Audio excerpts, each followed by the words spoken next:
Montesquieu, quando ele elaborou a divisão dos poderes de forma tripartite, criou o sistema de freios e contrapesos, é exatamente para que um poder não se sobreponha ao outro. E aí, talvez Montesquieu tenha, quando ele pensou esse sistema, talvez ele tenha se valido até da lição de Platão lá na República, quando ele diz que todo modelo de governo tende a degenerar, porque degenerar é da essência humana. Então, quando você tem um sistema de freio e contrapeso, você percebe que um poder ele exerce um controle sobre o outro, e é isso que faz com que nós caminhemos de uma forma mais harmônica, de uma forma com mais segurança para a nossa democracia, né? Porque a democracia, sem dúvida nenhuma, ela é fundamental para o desenvolvimento de um país. Um país democrático é um país que você tem liberdade de entrar e sair dele, de exercer livremente o comércio, a sua atividade, seja ela qual for. Ou seja, você tem o poder de deliberar sobre sua própria vida. E aí, eu não me lembro se é Montesquieu ou se é um autor falando sobre a obra de Montesquieu. Não me lembro exatamente agora, tá? Mas tem uma passagem, uma fala nessa obra que diz o seguinte: ele faz uma diferença entre ditadura e totalitarismo. Ele diz o seguinte: na ditadura, a ditadura lhe diz o que você pode e não pode fazer ou dizer. No totalitarismo, ele te diz o que é certo e o que é errado.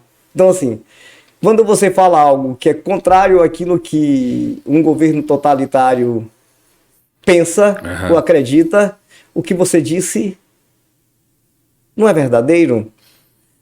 O que você disse é completamente errado. Então, ele faz uma distinção entre um e outro. Mas, Ricardo, voltando exatamente nesse nosso debate, nesses avanços da Constituição, a gente tem lá o artigo 5º. Por exemplo, o artigo 5º ele diz que ninguém é obrigado a fazer ou deixar de fazer algo senão em virtude de lei, correto? Olha um conceito importante. Olha aí um conceito importante.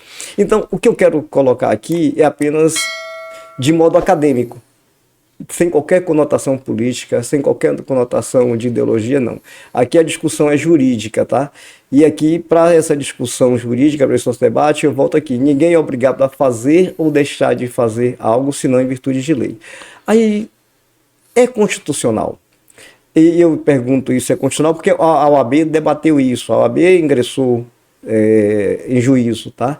Mas pergunto, é constitucional, como é que um juiz, um ministro, ele diz para uma população inteira de um país que se você tentar por algum modo acessar o X, eu vou lhe multar em 50 mil reais. E essa decisão vale para uma nação inteira. Um ministro tem poder para isso? Isso é constitucional? A OAB está debatendo isso juridicamente. Mas na sua ótica, qual é a sua visão sobre isso? Eu sei que é um tema polêmico, mas é importante que a gente enfrente, porque isso é importante para a nossa sociedade. Veja, eu acho que o combate à desinformação é essencial dentro da democracia. E, de fato, nós percebemos que nos últimos anos, por força de fake news, né, e de outras, modalidades, né, de desinformação, né, nas redes sociais, muitos processos, né, eleitorais vêm sendo comprometidos. Isso vale também, né, para a sociedade de consumo, porque há muita manipulação de consumidores que muitas vezes são instados, né, a consumir, né, a partir de necessidades artificiais. Agora, de fato, é importante que o combate à desinformação seja feito dentro dos parâmetros da legalidade e dentro dos limites estabelecidos pelo devido processo legal. O combate à desinformação não pode justificar a tomada de decisões que venham a colocar em xeque a legalidade e o devido processo legal. E acredito que, e realmente estou muito convicto disso, que a melhor forma de combater a desinformação é com a valorização do direito à educação, né? Porque por maior que seja o aparato do sistema de justiça, por maior que seja o esforço do sistema de justiça no combate a desinformações, nas redes sociais, quem de fato poderá afastar, né, uma informação equivocada e, enfim, se pautar por parâmetros, vamos dizer, mais próximos da verdade, né? É o cidadão, né?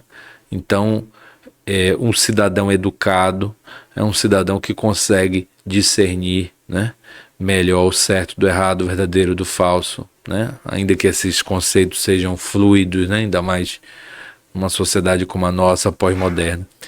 Então, me parece que afora, né, essa atuação do sistema de justiça no combate à desinformação, o Brasil ele precisa urgentemente, né, colocar a educação como uma prioridade, porque a verdadeira democratização, a verdadeira concretização do regime democrático passa pelo fortalecimento da cidadania e pela formação de cidadãos, como você bem falou, mais politizados, mais conscientes dos seus direitos, seus deveres. Quando, por exemplo, o consumidor exige que um estabelecimento cobre o valor que foi anunciado na oferta e não aquele valor que está na prateleira, ou quando um eleitor, numa tentativa de compra de voto, denuncia aquele infrator, levando a questão